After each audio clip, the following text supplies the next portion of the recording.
I Know What You Did Last Summer was a major slasher hit back in 1997, which resulted in two sequels. This movie has a lot of inspiration. It's loosely based off the 1973 novel of the same name. It makes reference to an urban legend about a hooked killer, and it's a holiday horror, taking place on the 4th of July.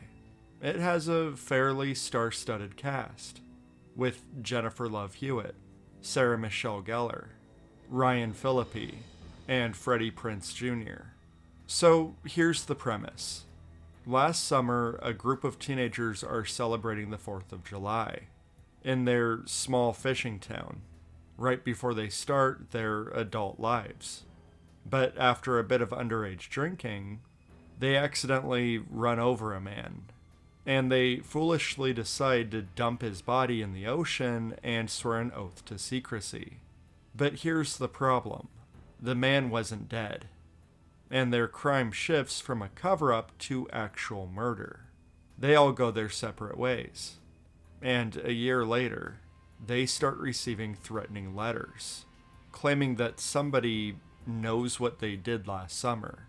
Then they're stalked and hunted by a hook-wielding serial killer wearing a fisherman's coat. So the premise is interesting enough. Something fishy is going on here.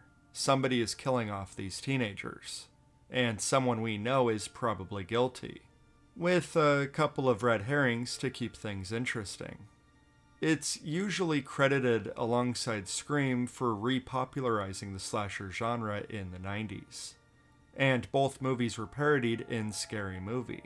But in my opinion, I Know What You Did Last Summer isn't nearly as influential as Scream, which redefined the horror genre, with a meta-commentary and a much smarter and sharper plotline.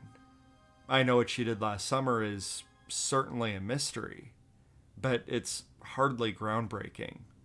I would argue it's a fairly generic slasher. That's not to say I don't like it, because I do. I think this movie is a moderately good time. It has an interesting concept. The performances are mostly solid. And it has some thrilling chase sequences, especially in the final act. But that being said, the plot here is only half-baked. There's a lot of nonsensical stuff that happens here. There's a lack of motivation for half of these killings.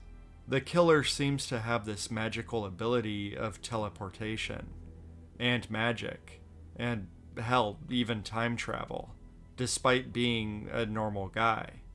Well, not normal, but human.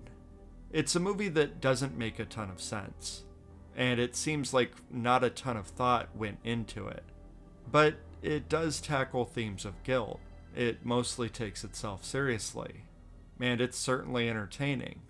And at the end of the day, that's more than I can say about a lot of slashers. Unfortunately, it doesn't rise up to its full potential, and it's hard to watch it today without constantly thinking about Scary Movie, which wouldn't be as big of a problem if it stood on its own as well as Scream does. But maybe I shouldn't be comparing it to Scream. Maybe I should compare it to the other genre movies that it's inspired by. And in doing so, I Know What You Did Last Summer holds up just fine. If you haven't seen it, it's worth checking out. It might not be a classic, but it's certainly iconic.